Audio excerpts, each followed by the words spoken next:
네, 우리 함께 이제 말씀을 보실 때 누가복음 5장 1절부터 11절까지 말씀 저와 여러분 교독으로 함께 읽도록 하겠습니다. 1절을 읽겠습니다. 무리가 몰려와서 하나님의 말씀을 들을새 예수는 게네사렛 호숫가에 서서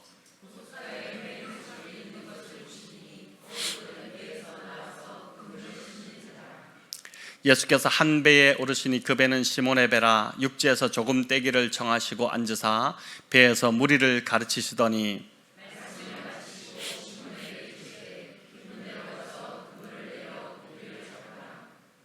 시몬이 대답하여 이르되 선생님, 우리들이 밤이 새도록 수고하였으되 잡은 것이 없지만은 말씀에 의지하여 내가 그물을 내리리다 하고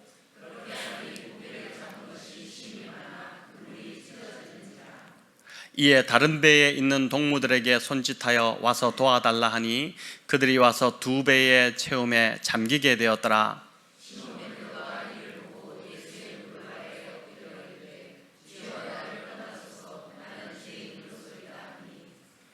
이는 자기 및 자기와 함께 있는 모든 사람이 고기 잡힌 것으로 말미암아 놀라고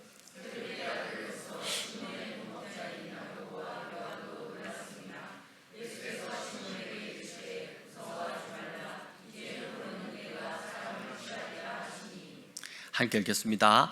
그들이 배들을 육지에 대고 모든 것을 버려두고 예수를 따르니라. 아멘. 네, 모든 것을 버려두고 이 마지막 구절에서 제목을 따왔는데 오늘 우리가 익히 잘 알고 있는 예수님께서 베드로, 시몬 베드로를 부르시는 이야기입니다.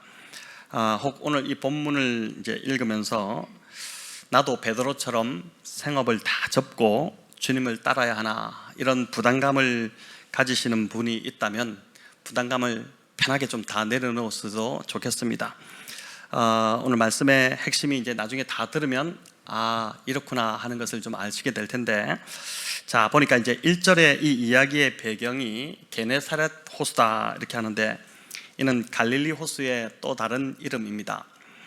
이제 구약에서는 긴네렛이라고도 이제 불렀는데 비파와 수금 이런 뜻입니다. 비파, 수금 이런 악기를 뜻하는 단어인데 갈릴리 호수의 모양이 이제 D자로 이렇게 돼 있지 않습니까? 마치 이제 비파 같은 수금 같은 모양이라고 해서 붙여진 이름이 이 게네사렛 또는 긴네렛 이런 이름입니다.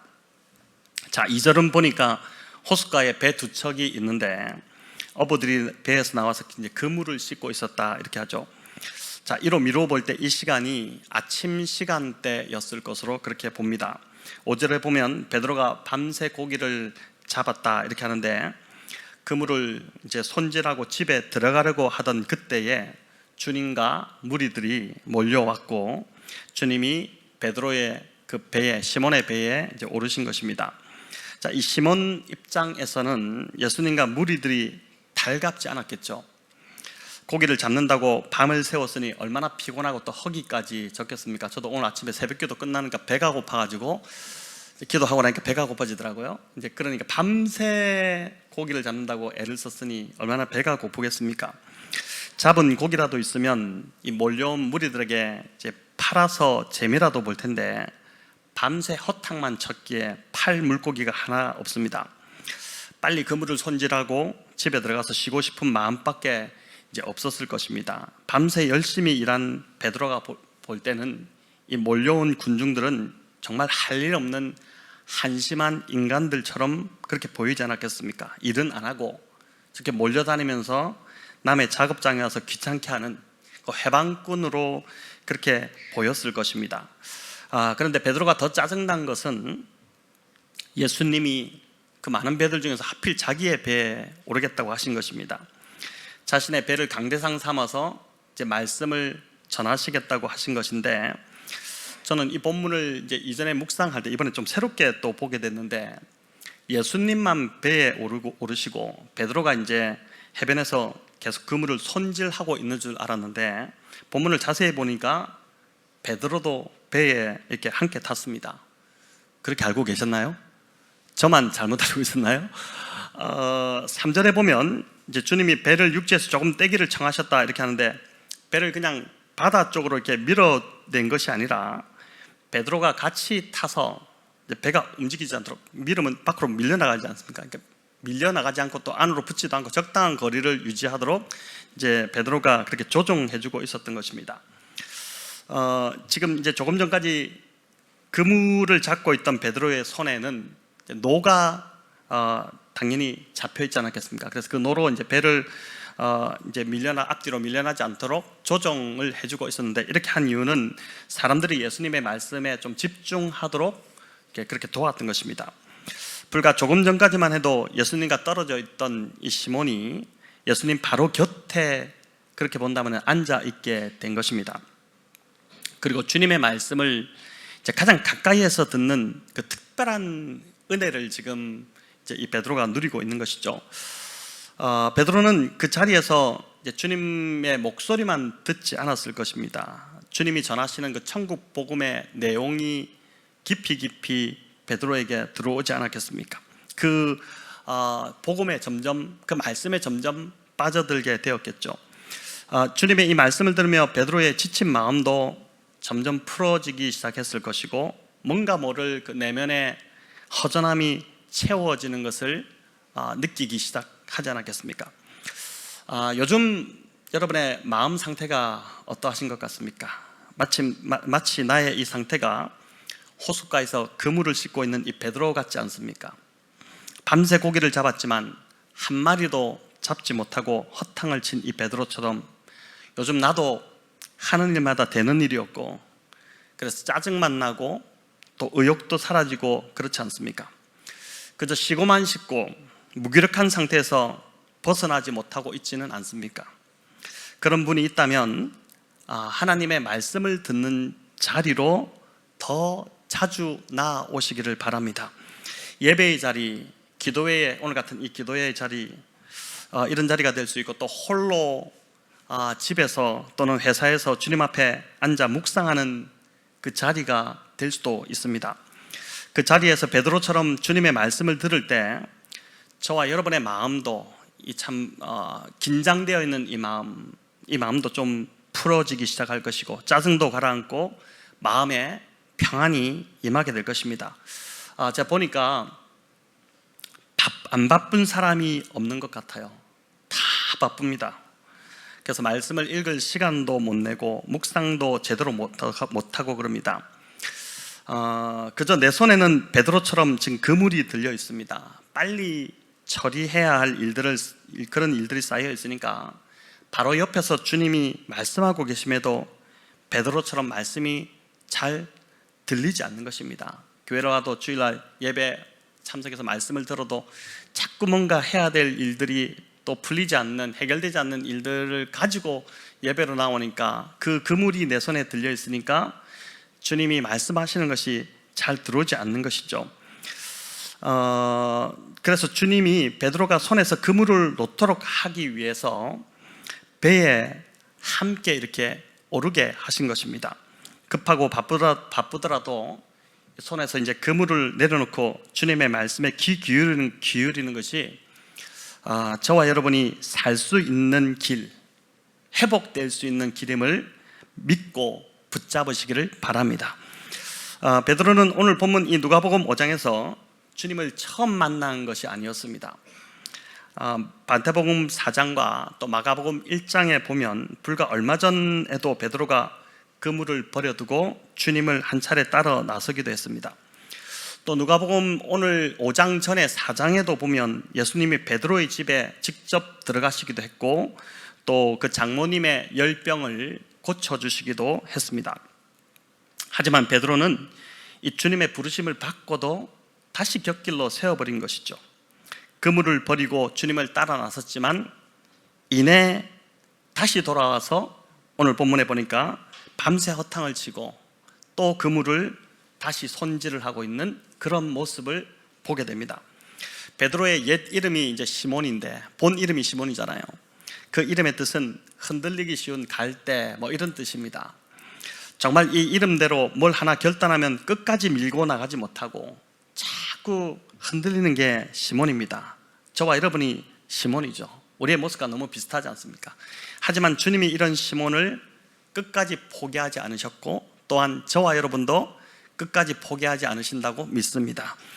4절에서 주님은 말씀을 마치시고 시몬에게 깊은 데로 가서 그물을 내려 고기를 잡으라 이렇게 하셨습니다. 그런데 시몬이 그 말씀에 순종합니다. 그의 상식과 경험으로서는 지금 이 아침 시간에 그물을 내려서는 절대 안 됩니다. 실컷 그물을 씻어놨는데 또다시 일거리만 늘어날 판입니다. 갈릴리 호수에서 고기를 잡는 방법은 주로 밤에 그물을 내리는 것이었습니다. 베드로가 평생 고기를 잡은 사람이죠. 고기 잡는 일은 주님보다 자신이 더 전문가입니다.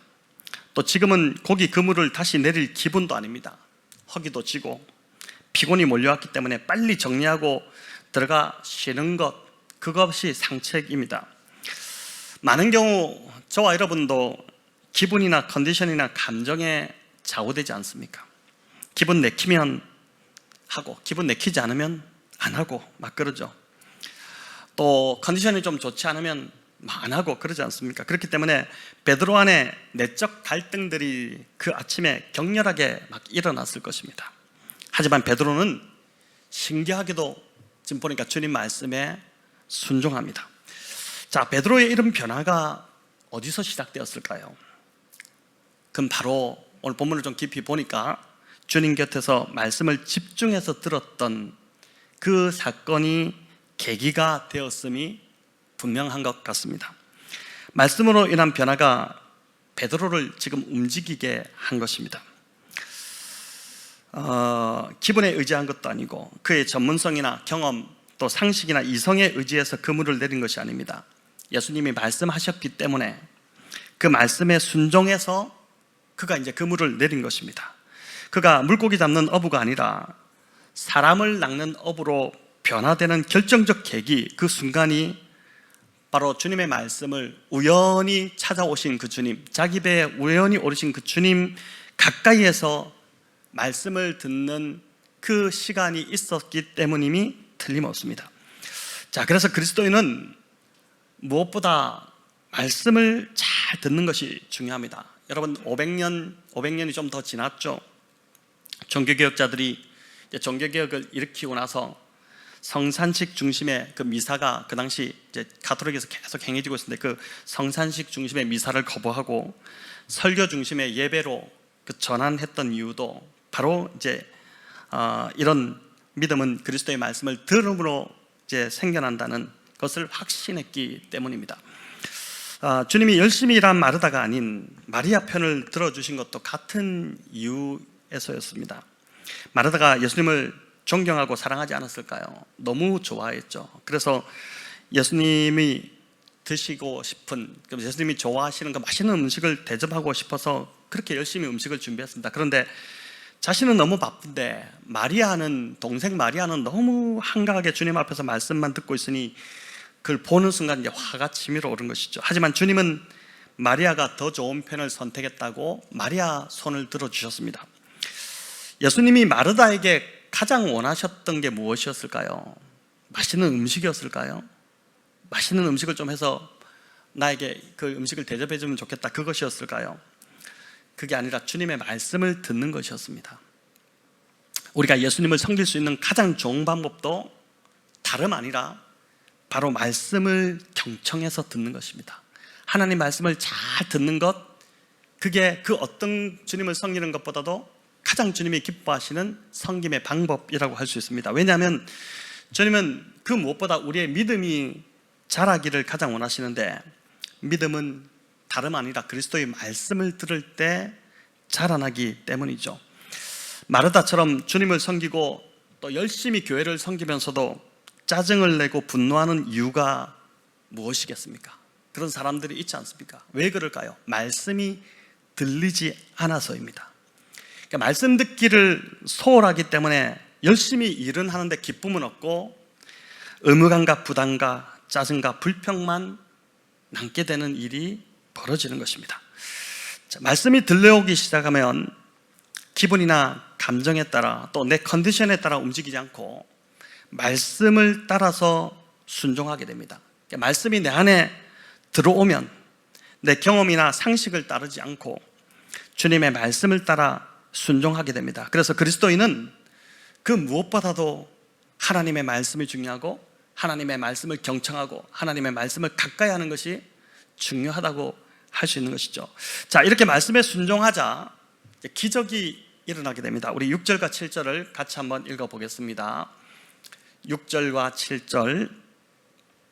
그렇게 하니 고기를 잡은 것이 심히 많아 그물이 찢어지는지라. 이에 다른 배에 있는 동무들에게 손짓하여 와서 도와달라 하니 그들이 와서 두 배의 체험에 잠기게 되었더라. 자, 말씀에 순종한 결과는 참 놀라웠는데 그물이 찢어질 정도로 고기가 많이 잡혔습니다. 고기가 너무 많이 잡혀서 다른 배에 있는 동무들에게 와서 도와달라고 했고, 그렇게 왔음에도 불구하고 두 배가 모두 잠기게 될 정도였다고 하죠. 여러분, 고기가 너무 많이 잡혀서 배가 잠겼다는 소리를 들어보신 적이 있습니까? 어촌에서 이제 사신 분들 중에서 고기를 너무 많이 잡아 만선을 했다 하더라도 배가 잠기지는 않습니다. 제가 이제 일본에 눈이 너무 많이 와서 그 눈으로 인해서 배가 잠겼다는 소식은 들었어도 고기를 너무 많이 잡아서 배가 잠겼다 이런 이제 보도는 접한 적이 없는데, 말이 안 되는 일이 일어난 거죠. 두 배가 있었는데 여러분, 왜 시몬의 배만 고기가 잡혔을까요? 왜 시몬이 내린 그물에만 고기가 걸렸을까요? 평생을 쌓았던 경험, 그 갈릴리 호수에서 베드로가 늘 고기만 잡았는데 평생을 쌓았던 경험과 또 합리적 이성을 뛰어넘는 그런 기적이 그날 그 아침에 그곳에서 일어났던 것입니다. 베드로가 자신의 경험과 지식을 의지해서 그물을 내렸을 때는 허탕만 쳤죠. 하지만 주님의 말씀에 순종했을 때는 말도 안 되는 이 기적이 지금 실제로 일어났던 것입니다. 사실 말씀에 순종하는 건 참 어렵습니다. 어려운 결단을 요구합니다. 여러분, 말씀 그대로 순종하는 것, 이게 어찌 쉬운 일입니까? 말씀에 순종하기 위해서는 내 생각, 내 이성을 포기해야 되고 또 세상의 보편적 상식도 이제 거부해야 됩니다. 때로는 사람들의 조롱도 감수해야 되죠. 미친 거 아니냐, 저 사람 왜 저런 짓을 하냐. 노아가 그랬지 않습니까? 100년간 배를 만드는데 다 사람들이 미쳤다고 그랬죠. 저 노인 미쳤구나, 나이 들더니 노망이 났구나, 이러면서 다 이제 조롱을 하지 않습니까? 그렇게 말씀에 그대로 순종할 때 그런 조롱도 감수해야 하고 또 자신의 이득까지도 다 포기를 해야 합니다. 말씀대로 순종했다가는 못 살 것 같고 죽을 것 같기 때문에 많은 사람들이 말씀에 순종하려고 해도 말씀을 들었어도 두려워서 하지 못합니다. 하지만 지금 베드로가 보여주듯이 주의 말씀에 순종한 결과는 놀라움 그 자체였습니다. 시몬의 배만 고기가 가득한 것이 아니라 친구의 배까지도 가득 찼죠.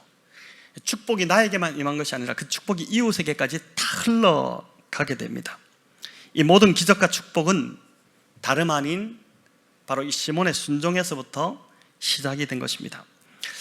말씀에 대한 순종은 믿음이 있어야 할 수 있고 또 그 믿음은 말씀을 들으면서 합니다. 재밌지 않습니까? 신앙생활은 이런 말씀에 대한 순종한 결과로 주님이 내 삶에서 일으키시는 그 기적들을 보는 것, 그게 바로 신앙생활이죠. 그 기적이 신앙생활을 몇십 년을 해도 이런 기적이 하나도 없이 그냥 신앙생활한다, 문제가 있지 않겠습니까? 이성과 상식을 뛰어넘어서 하나님이 내 삶을 뚫고 들어오셔서 일으키시는 그 놀라운 기적들을 경험하는 것, 여러분, 그게 바로 신앙생활이죠. 지난번 그 기도의 삶을 했던 분들이, 우리 김영관 사님이 이제 기도의 삶을 인도하시는데, 분들이 그 기도의 삶을 하는 동안 내놓았던 그 기도들이 기가 막히게 하나님께서 응답하시는 것들을 경험했다, 그 기적들을 경험했다, 이런 이야기들을 이제 제가 들었는데, 이제 그런 것들을 보는 게 그게 바로 이제 신앙생활이고 신앙생활의 재미가 합니다. 거기서 이제 나오는 것이죠. 자, 이렇게 주님을 경험한 자들 안에 주님을 부르는 호칭이 점점 바뀌게 되는 것을 보게 됩니다. 베드로가 이제 이걸 잘 보여주는데, 처음 그물을 씻고 있었을 때는 주님은 그저 나와 상관없는 남에 불과했습니다. 남이었습니다. 하지만 말씀을 듣고 나니까 이제 주님이 그 말씀을 전하셨잖아요. 배에 오르기 전에 이제 무리들에게 전할 때 그걸 보고 말씀을 듣고 나니까 선생님이라고 이제 5절에 보니까 그렇게 불렀고, 또 그물이 찢어질 정도로 고기가 이제 잡힌 후에 8절에 보니까 주여라고 호칭이 바뀝니다. 상관없는 남에서 말씀을 가르치는 선생으로, 그리고 이제는 기적을 일으키고 내 삶을 바꿔놓는 그 주님으로 예수님에 대한 인식이 베드로 안에서 그날 아침에 점점 바뀌어 간 것입니다. 그저 말씀을 통해 나의 지적 만족을 채워주고 정신을 풍요롭게 만드는 선생 정도로 그냥 그치는 것이 아니라 나의 삶과 생명을 지배하시는 그 주인으로 주님이 찾아오신 것이죠. 여러분, 우리의 신앙이 점점 이렇게 바뀌어가야 그게 축복임을 믿습니다. 예수님을 경험하면 할수록 우리는 예수님을 주님으로 부를 수밖에 없습니다. 예수님이 주인입니다, 주님입니다 이렇게 부를 수밖에 없죠.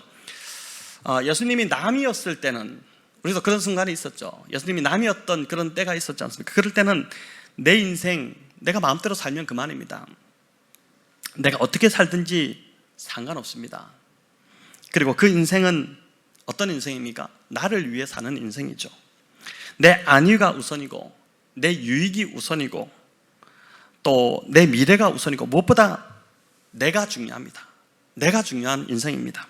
하지만 예수님이 나의 주님이 되시는 순간 인생이 완전 달라지기 시작합니다.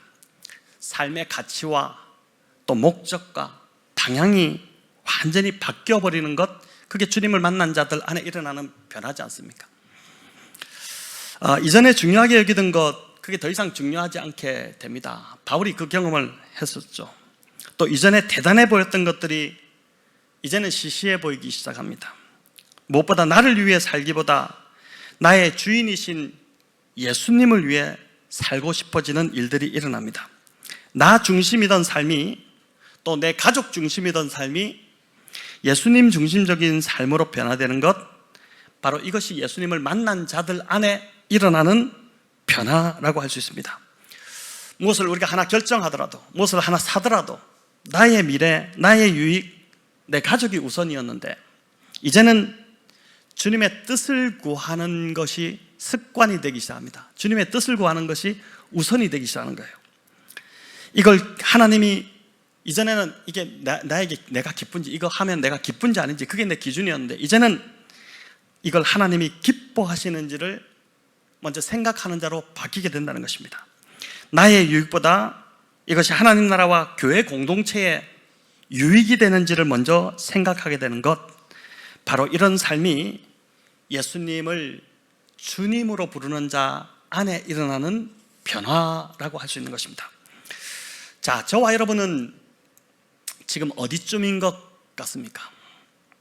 여전히 예수님이 나와 상관없는 남인가요? 남입니까? 그분은 그분이고 나는 나고 이러나요?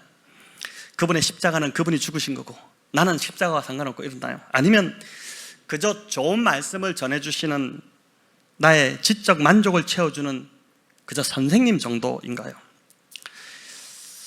예수님을 나의 주님으로 부르고 그분의 지배를 받을 때 내 삶은 새로운 방향을 얻게 되고, 어디로 가야 될지 몰라 방향을 찾지 못하던 인생이 정말 가야 될 방향이 이제 보이게 되고, 또 삶의 목적이 없이 그냥 하루하루 의미 없이 살아가던 인생이 삶의 목적을 발견하게 되는 것입니다.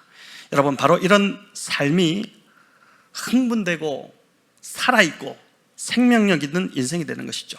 이런 인생을 살아가시는 저와 여러분 되시기를 축원합니다.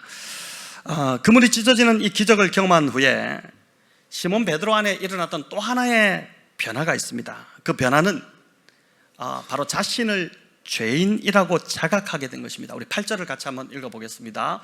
시몬 베드로가 이를 보고 예수의 무릎 아래에 엎드려 이르되 주여 나를 떠나소서 나는 죄인이로소이다 하니. 자, 여러분, 이 구절을 읽으면서 좀 이해가 안 되기도 하고 이게 무슨 말일까 싶기도 하고 이제 묵상하면서 좀 궁금하기도 하셨을 텐데, 그물이 찢어질 정도의 많은 물고기가 두 배에 가득 찾아 배 안은 만선의 기쁨으로 막 들뜨기 시작하지 않았겠습니까? 막 너무 기분이 좋았겠죠. 머리가 빠른 사람은 잡은 물고기를 내다 팔면 어느 정도 돈이 들어오겠다는 것까지 계산이 아마 됐을 것입니다. 돈에 관심이 아주 많았던 그 가룟 유다 같은 사람이죠. 향료옥합을 깨뜨린 그 여인이 가져와서 향료옥합을 가져서 그걸 깨뜨려서 주님 발에 부으니까 그걸 딱 보면서 굉장히 분개했었죠. 저거를 팔아서 가난한 자들에게 주었으면 사실은 이제 그건 핑계였고, 그걸 딱 보자마자 뭐랍니까? 300데나리온 나올 것 같은데, 그러니까 이제 딱 보기만 해도 대충 가격이 나올 정도로 이제 돈을 아는 사람입니다. 또 이쯤 되면 이제 베드로는 주님과 몇 대 몇으로 나눌지 딜을 좀 해야 하지 않겠습니까? 주님이 어장의 포인트를 이제 알려주셨고, 베드로는 잡는 수고를 했으니까 제가 볼 때는 한 5대5로 나누면 딱 되겠다 싶습니다. 그런데 베드로가 예수님의 무릎 아래에 엎드려서 나를 떠나소서, 나는 죄인입니다, 이렇게 고백을 했습니다. 왜 주님 보고 떠나시라고 했을까요? 성경을 보면 죄인인 인간이 하나님의 임재를 경험했을 때 느끼는 공통된 감정이 있습니다. 그게 뭘까요? 두려움입니다. 두려움이 임합니다. 출애굽기 3장에는 모세가 호렙산에서 하나님을 만나는 장면이 나오는데, 하나님이 자신을 나타내시자 모세가 너무 두려워서, 하나님을 뵙는 그 자체가 너무 두려워서 이제 자기 얼굴을 스스로 가려버립니다. 또 이사야는 예루살렘 성전에서 이제 스랍들이 출현하고 막 연기가 피어오르고 이렇게 되는 막 그런 광경에 마주하게 되면서 그 광경에 압도되면서 뭐라고 합니까? 화로다 나로 하여금 나는 망하게 되었도다, 막 이런 고백을 하지 않습니까? 자, 그런데 베드로는 이 바다 한가운데서 지금 주님과 함께 있는 것이죠. 피할 곳도 없습니다. 지금 한 배에 타고 있고 바로 앞에 계신 분이 평범한 그냥 목수나 아니면 그저 선생 정도로 생각했는데 하나님이라는 강한 인식이 들어온 것입니다. 모든 물고기의 흐름을 주관하고 계시고 이 바다, 자연 만물을 다스리고 계시는 분이 하나님이, 그분이 바로 내 앞에 계신 이분이 하나님이시구나. 이 이제 깨달음이 오자 어떻게 됩니까? 너무 두려워서 그 자리에 도저히 마주하고 있을 수 없었던 것입니다. 그래서 자신이 피할 수 없으니까 주님 보고 좀 떠나시라고, 너무 두려우니까 떠나시라고 그렇게 한 것입니다. 여러분, 주님 보고 떠나시라고 할 정도로, 이게 할 말은 아니잖아요. 근데 그 정도로 시몬 베드로가 매우 두려웠다는 증거입니다. 성경 체험은 사람마다 다 다르게 일어납니다. 어떤 분은 보니까 기도 중에 이제 방언이 터지니까 그 순간 너무 두려워서 손으로 입을 막고 이것 좀 멈추게 해달라 이렇게 기도했더니 그냥 방언이 나다 쑥 들어가 버렸다, 뭐 이렇게 이야기하기도 하는데, 저희 경우도 이제 위로부터 임하는 어떤 굉장한 힘에 압도돼서 서서 기도하다가 뒤로 이제 그냥 꽈탕 넘어졌습니다. 근데 그 순간 머리부터 발끝까지 그냥 전기가 흐르기 시작했죠. 진짜 전기가 흐른 것이 아니라, 진짜 전기가 흘렀으면 전 죽었겠죠. 진짜 전기가 흐른 것이 아니라 전기 흐르는 느낌이었습니다. 여러분, 기분이 좋았을까요? 짜릿짜릿하다 이랬을까요?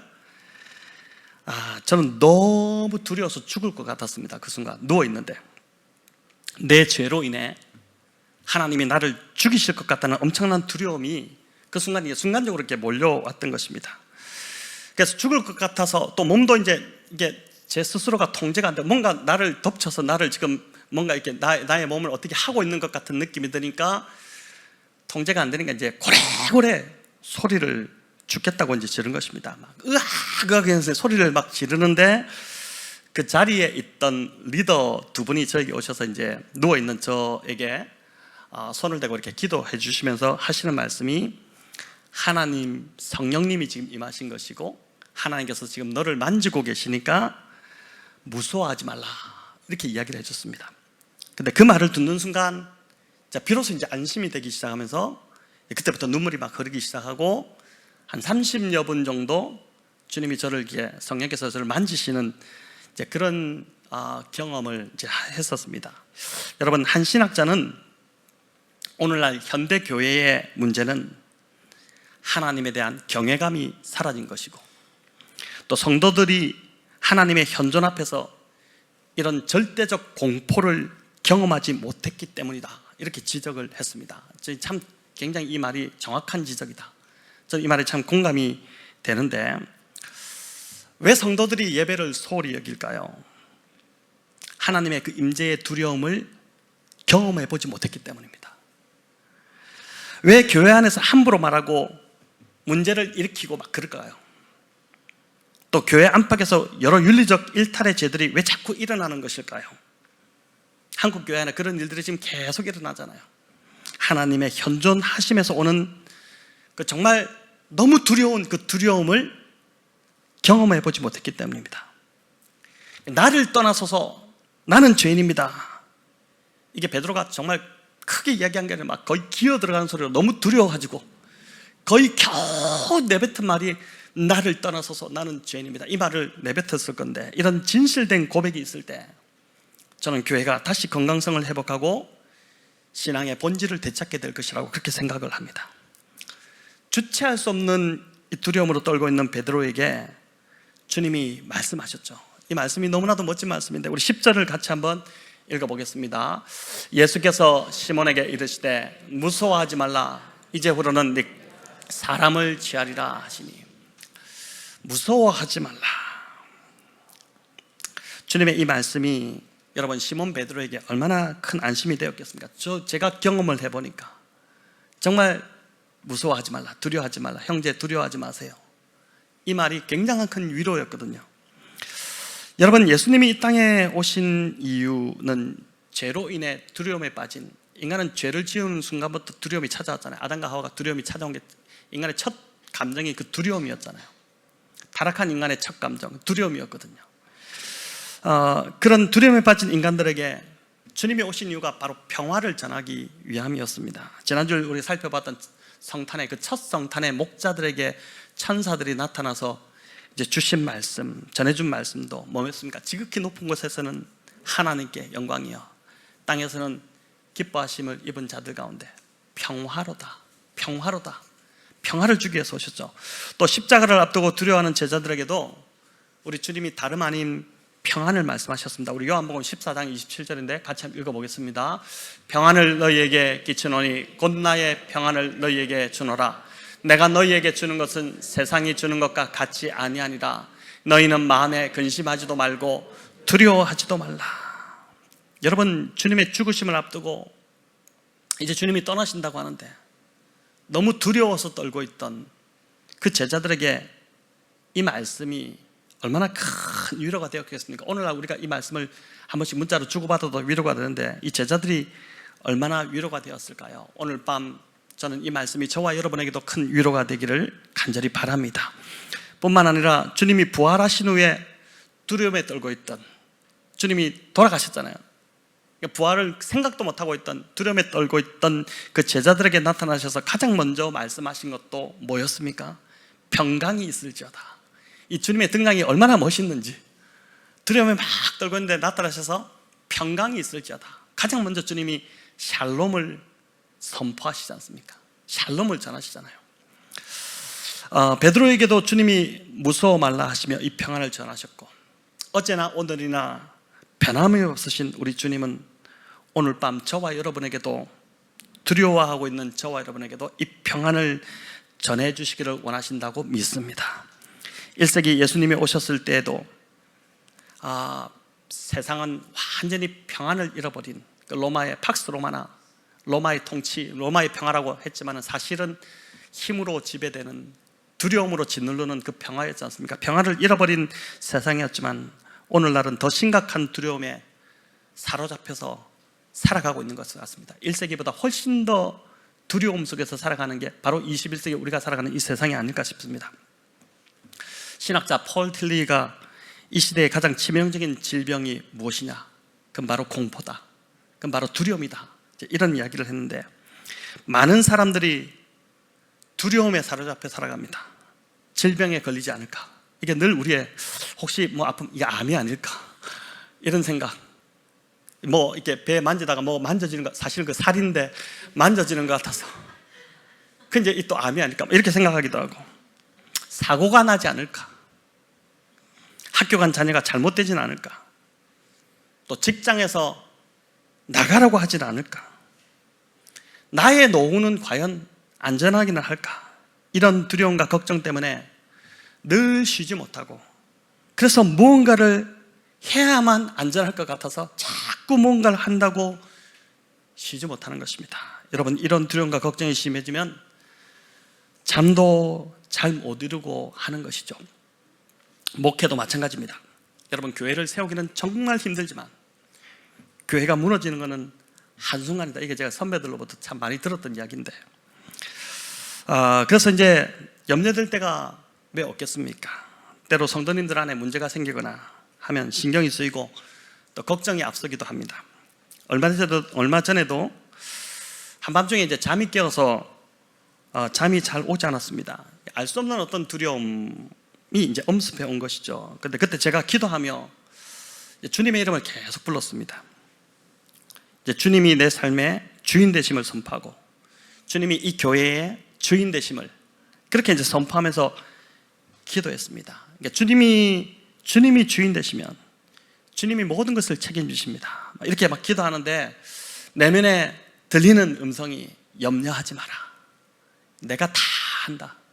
네가 하는 게 아니고, 네가 목회하는 게 아니고 내가 목회한다. 내가 다 한다. 이제 이 음성이 들리는데 여러분, 진짜 마음의 평안함이 언제 걱정했나 싶을 정도로 염려와 두려움이 다 사라져버리고 평안함이 임하는 것을 경험하면서 제가 다시 잠이 왔는데, 여러분, 내 인생을 내가 사는 것이 아니라 주님이 내 인생의 주인이 되신다. 그 생각이 있으면, 그 기도를 하면 그때부터 실제로 주님이 책임지시기도 하고 또 진짜 평안이 내 안에 찾아오기도 합니다. 여러분, 이번 한 주만 하더라도 얼마나 많은 걱정거리가 지금 있습니까? 근데 내 인생 주인이 하나님이시다. 주님이 나의 인생을 책임지시다. 이 생각을 갖고 있으면 아무 문제가 되지 않는 것이죠. 주님이 하실 것이니까. 많은 사람들이 공포와 두려움을 잠시라도 잊기 위해서 게임이나 도박에 빠지기도 하고 또 참 잘못된 관계에 빠지기도 합니다. 하지만 진정한 삶의 평안은 오늘 이 베드로에게 하신 말씀처럼 무서워하지 말라. 주님이 무서워하지 말라. 베드로에게 그 떨고 있는, 두려워하고 거의 목소리도 나오지 못하고 겨우겨우 나를 떠나소서 나는 죄인입니다, 이렇게 말하고 있는 베드로에게 무서워하지 말라 이렇게 말씀하시는 주님의 음성이 내 안에 들어오게 될 때 평안이 임하게 됨을 붙잡으시기를 바랍니다. 두려워하지 말고 무서워하지 말라. 이 주님의 음성을 기도와 묵상 가운데 매일매일 들으시는 그런 은혜와 축복이 저와 여러분의 있기를 축원합니다. 베드로를 안심시킨 이 주님은 이어보니까 이제 베드로에게 사명을 주시죠. 이제후로는 고기를 낚는 어부가 아니라 사람을 낚는 어부가 되게 하시겠다는 것이었습니다. 주님이 사명자로 쓰시는 사람, 어떤 사람을 쓰신다고 합니까? 이게 이제 오늘 본문을 보니까 분명해지죠. 자신이 죄인임을 인정하고 하나님을 주인으로, 주님을 주인으로 모셔드리는 자, 바로 그 자를 하나님은 오늘도 들어 쓰신다는 것입니다. 여러분, 이것이 먼저 선행되어야 우리 주님이 우리 인생을 들어 사용하시는 것이죠. 11절은 그들이 배들을 육지에 대고 모든 것을 버려두고 예수님을 따랐다 이렇게 합니다. 지금까지 시몬의 주 무대가 어디였습니까? 바다였죠. 바다였습니다. 그 세월이, 바다에서 보낸 세월이 수십 년입니다. 어부가 너무 익숙했던 그 공간을 떠나서 이제 바다가 아닌 육지로 옮겨가고 있고 물고기가 아닌 사람을 건지는 일을 하게 될 것입니다. 그래서 어찌 보면 이번 항해가 베드로에게는 마지막 항해가 되는 것입니다. 모든 것을 다 버려두고 주님을 따라가기가 여러분 어디 쉬웠겠습니까? 시몬이 모든 것을 다 버렸다고 하는데 과연 뭘 버렸을까요? 우리가 생각해 볼 수 있지 않겠습니까? 먼저 뭘 버렸죠? 배와 그물을 버렸습니다. 여러분, 배와 그물은 이 시몬에게 있어서는 생명줄이었죠. 그게 없으면 생계가 유지되지 않습니다. 또 그는 가족도 버렸습니다. 지난 세월 그 거친 바다에서 그 거친 바다에 붙잡아 두었고 또 손에서 그물을 놓지 못했던 그 이유가, 그 큰 이유가 바로 뭐겠습니까? 가족 때문이었죠. 물고기를 잡아야 가족들을 먹여 살릴 수 있으니까 그렇게 이제 바다에 갇혀 있었던 것입니다. 또 그는 정든 고향도 버렸습니다. 익숙한 곳, 익숙한 공동체를 떠난다는 게 여러분 어디 쉬울까요? 정말 쉽지 않습니다. 하지만 주님을 따라가기 위해서는 이 아브라함처럼 가족과 고향을 떠나야 했었죠. 여러분, 베드로의 이런 결단은 결코 가볍지 않습니다. 모든 계명을 다 지켰다고 하는, 참 제가 생각해도 너무 대단하다 생각되는 부자 젊은 관원도 어떻게 됩니까? 결국 가진 재산을 포기하지 못해서 주님을 떠나가지 않습니까? 그걸 버리지 못해서 결국 주님을 떠나갔죠. 근데 베드로는 모든 것을 다 버렸다고 하지 않습니까? 자, 그럼 저와 여러분도 오늘 이 말씀을 제가 처음에 시작할 때 그런 얘기를 했는데, 저와 여러분도 이 말씀을 적용하기 위해서, 주님을 따르기 위해서는 모든 것을 다 버려야 하는 것일까요? 가족도 버리고, 생업도 다 접어버리고, 고향도 떠나서 알지 못하는 아프리카 같은 곳으로 가서 주님을 따르는 것, 그게 주님을 따르는 것일까요? 여러분, 복음서에는 예수님을 따르던 사람들이 많이 나옵니다. 그들은 상가들로 주님을 따라다니며 막 팬클럽 같이 막 주님이 어디로 간다면 우르르 몰려가고 막 주님을 따라다니면서 말씀을 경청하고 말씀 듣기를 좋아하고 또 주님이 일으키시는 기적을 목격했던 사람들입니다. 그 중에 어떤 사람들은 예수님께서 직접 고쳐주셔서 예수님의 정말 진짜 찐 팬이 되기도 했을 것입니다. 하지만 성경은 그들을 어떻게 부릅니까? 그저 무리라고 부릅니다. 무리라고 명명합니다. 예수님을 따르기는 했지만 결국 제자는 되지 못하고 구경꾼으로만 머물고 말았습니다. 여러분, 왜 그럴까요? 예수님을 좋아하고 열광했고 예수님을 따랐지만은 예수님을 위해 아무것도 포기하지 않았기 때문입니다. 예수님을 위해 어떤 것도 버리지 않았기 때문에, 뭐 일부는 버렸겠죠. 그러니까 지금 여기 전부를 다 버리고 왔다. 전부를 다 버리지 못했기 때문입니다. 그들은 예수님의 가르침에는 감동을 했지만 예수님과 함께 죽지 못했죠. 그래서 그들은 무리로 구분될 수밖에 없었습니다. 하지만 제자들은 달랐습니다. 그들은 모든 것을 다 버리고, 이 본문을 계속 보시면은 누가복음에 뭐 사복음 다 마찬가지입니다. 모든 것을 다 버렸다 이렇게 나와요. 그리고 주님을 따랐고 결국 마지막도, 처음에는 두려워서 못 따라갔지만 마지막도 주님처럼 주님 닮아서 그렇게 선교의 자리까지 다 가지 않습니까? 자, 이제 말씀을 좀 맺고자 하는데, 여러분 오늘 이 말씀 앞에서 나는 과연 무리일까? 아니면 제자일까?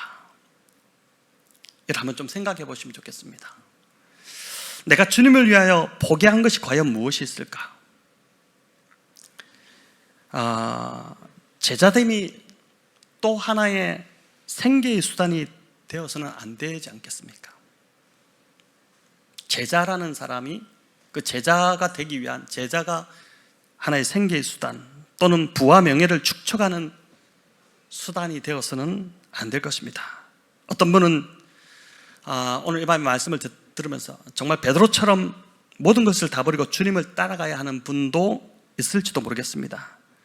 하지만 주님을 따른다는 것의 이 참 의미, 이걸 오늘날 우리에게 좀 적용해 본다면 참 의미는 주님이 내 삶의 진짜 주인이 되셨는지를 확인해 보라는 것입니다. 주님을 따른다, 주님이 진짜 내 삶의 주인이 되셨나, 그거를 정직하게 한번 확인해 보라는 것입니다. 모든 것을 버린다는 것, 그건 삶을 포기하는, 그것은 삶을 포기하는 것이 절대 아닙니다. 우리가 배웠지만 포기와 함께 모든 것이 다시 주어집니다. 주님을 위해 다 버리면 주님께서 나의 삶을 놀랍게 사용하실 것입니다. 분명한 사실은 주님은 앞에서도 말씀드렸지만 평안을 주시러 오셨고 생명을 얻게 하고 더 풍성히 얻게 하기 위해서, 우리에게 그런 생명을 주시기 위해서, 풍성한 생명을 주기 위해서 주님이 오셨습니다. 이 주님을 진짜 나의 인생의 주인으로 모시고 그분이 말씀하시는 대로 순종하며 살아갈 때 그게 바로 주님의 제자가 되는 것입니다. 무리가 아니라 그때 비로소 우리는 제자가 되는 것이죠. 그렇게 할 때 하나님은 우리의 삶을 놀랍게 사용하실 것입니다.